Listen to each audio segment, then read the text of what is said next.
a Household Economics ganha força no período entre guerras e vai ser desenvolvida principalmente na Universidade de Chicago por algumas mulheres economistas.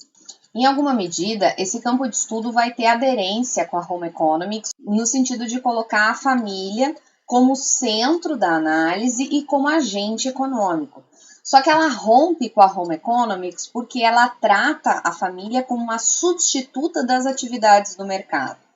Não à toa se vê que a produção doméstica dos membros da família, ela acaba gerando serviços e bens que são utilizados para o próprio consumo e que se utiliza para isso de bens de produção disponíveis na família e principalmente de trabalho não remunerado. Daí que se faça uma associação entre algumas interpretações da Household Economics e do que hoje é defendido no âmbito da economia feminista, que dá destaque justamente a essas atividades não remuneradas.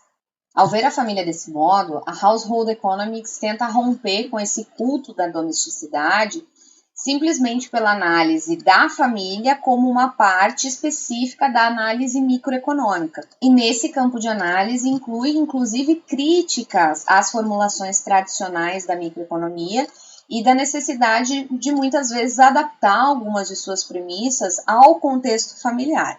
Uma das primeiras autoras na área é a Marion Talbot, mas é com a Hazel Kirk que vai se ganhar realmente um campo de discussão mais amplo e ela que vai influenciar uma série de pensadoras posteriores, sendo a principal referência para duas delas que vão ter maior destaque à frente, que é a Margaret Reed e a Elizabeth Hoyt, que vão posteriormente trabalhar juntas na Universidade de Chicago.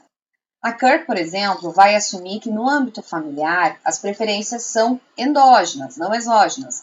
Ou seja, elas levam em conta esses fatores culturais e psicológicos que marcam os membros da família. Nesse sentido, ela vai trazer a concepção de que as decisões de uma família são marcadas pela maximização da utilidade, mas também por considerações com relações à ética da família e com decisões específicas associadas a esse comportamento ético. A Margaret Reed, posteriormente, vai além dessa interpretação meramente neoclássica e tenta avaliar o valor do trabalho não remunerado desses afazeres domésticos.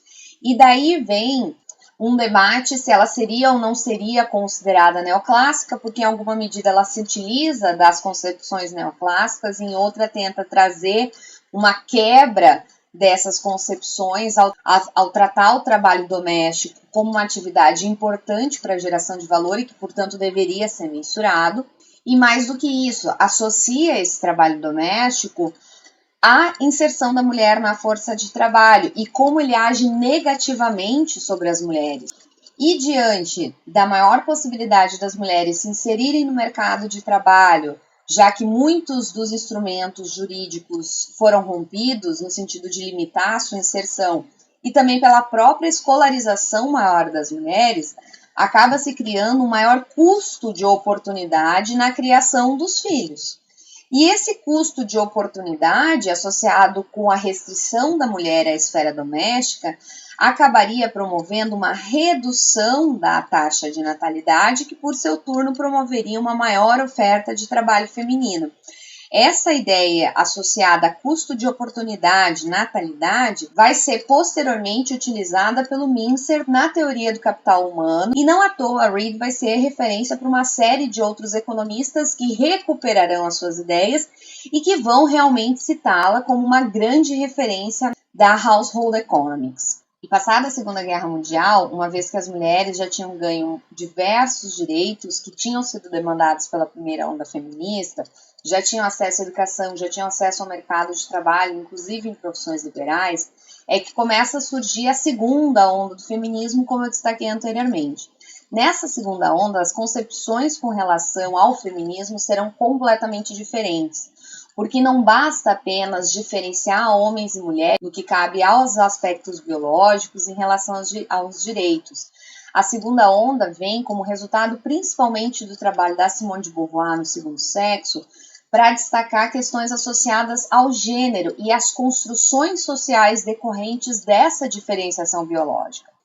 Então, é nesse período que vão começar os estudos focados na condição da mulher nessa sociedade, enquanto teoria da opressão e teoria feminista. E dois trabalhos que surgem nesse primeiro momento é a mística feminina, que reflete justamente esse culto à domesticidade, a crítica a esse culto, e a política sexual da Kate Millett, que vai levantar também outras questões associadas a essas grandes transformações sexuais pelas quais as mulheres também estavam passando.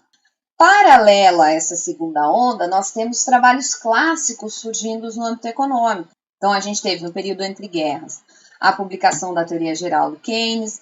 Nos anos 50 vai crescer a importância do monetarismo do Milton Friedman, e lá nos anos 60 e no início dos anos 70 é que serão divulgados os trabalhos do Jacob Mintzer e do Gary Becker.